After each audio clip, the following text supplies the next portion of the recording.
In this season of The Pursuit, we have learned much about the intersection of private property rights and government action.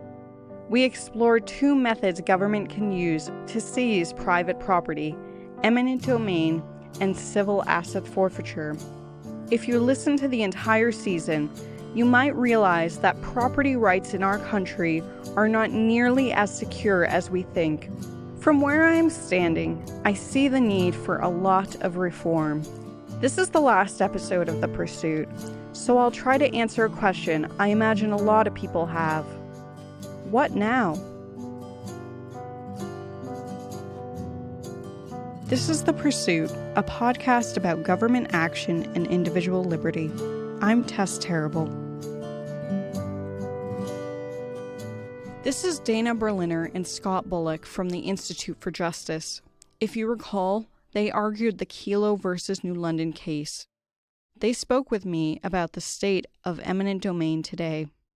The commercial real estate market is starting to come back, and you're starting to hear cities and private parties saying, we've got to get serious about increasing our tax base. And we've got some developers here that are interested in doing that. And we've got a great plan, great idea for a project in our neighborhood. And unfortunately, we have to use eminent domain if only if necessary, only if as a last resort. And so we at the Institute for Justice, other folks have to remain vigilant because even though enormous progress has been made, you're starting to see the groundwork being laid for this abuse to come back. So we'll be there, and we'll make sure that these protections that were put into place in the wake of Kelo are there and given life and strengthened, which are definitely needed. Dana and I have done numerous eminent domain cases over the years, but she and I and the other folks here at the Institute for Justice do work in a wide variety of constitutional issues. And we do it because we love it. We get to vindicate essential constitutional principles, ones that protect individual liberty.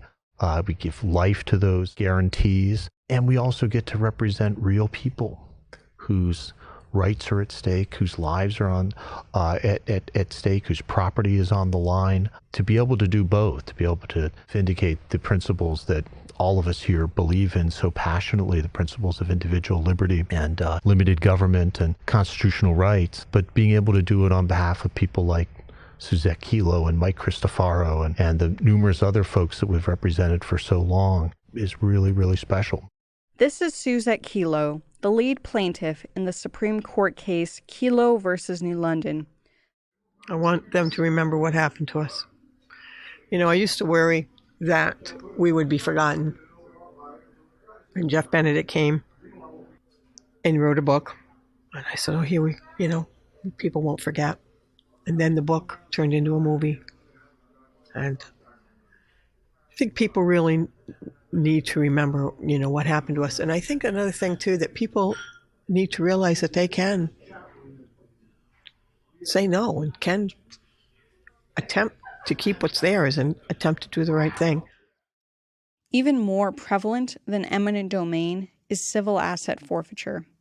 This is Darpana Sheth from the Institute for Justice.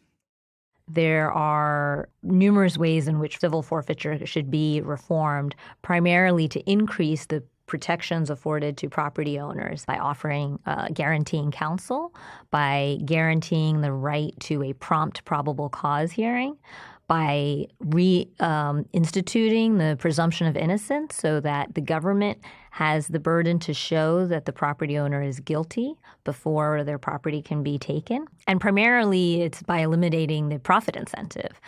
Forfeiture proceeds should be deposited in a general or neutral fund, not given back to law enforcement or the people who have the very power to seize property and the discretion to bring civil forfeiture actions.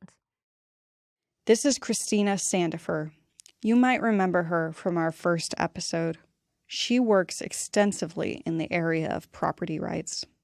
So we call private property rights the cornerstone of liberty because they're absolutely fundamental human rights, and they really are a critical ingredient in freedom. So the reason why is because they're the guardian of all of their rights. So a cornerstone is something upon which everything else is built.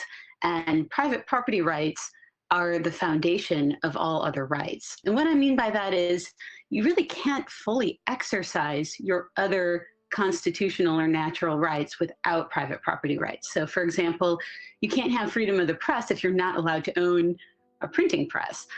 You can't have freedom of religion if you're not allowed to own the church where you're worshiping, or if the government can come in and seize your church and everything in it if they don't like what it is that you're preaching. So really all other rights rely on property rights, and our founding fathers knew that, and that's why when they drafted the Constitution, they refer to private property rights more than any other right. We talk about our right to own property, our right to use it. All other rights flow from that concept of private property rights. We hear life, liberty, and property, the Lockean version, or life, liberty, and the pursuit of happiness, which was something that the founding fathers, of course, used in the Declaration of Independence. And I think it's really interesting and important that property was replaced with pursuit of happiness, because I think that tells us a lot about the founding fathers' concept of property rights, that in order to be able to pursue the American dream, something that, people even today risk their lives coming from other countries to come to the United States to be free and to be able to pursue their right to earn an honest living, to earn food and shelter for their families, and to create things. You need to have property rights. You need to have ownership. You need to know that the things that you own and the things that you create are yours. The cornerstone of liberty, the thing that all our other rights are built on.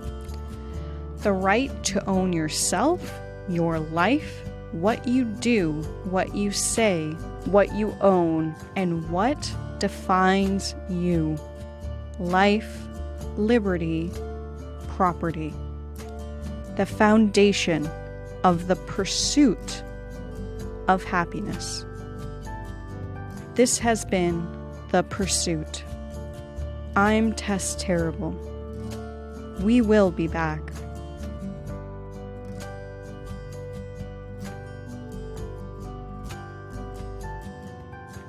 The Pursuit is produced and hosted by me, Tess Terrible. It is a project of the Cato Institute and Libertarianism.org. Music by Cellophane Sam. Production assistance by Jonathan Fields and Jeff Geld. Script supervision by Trevor Burris and Carol Wood.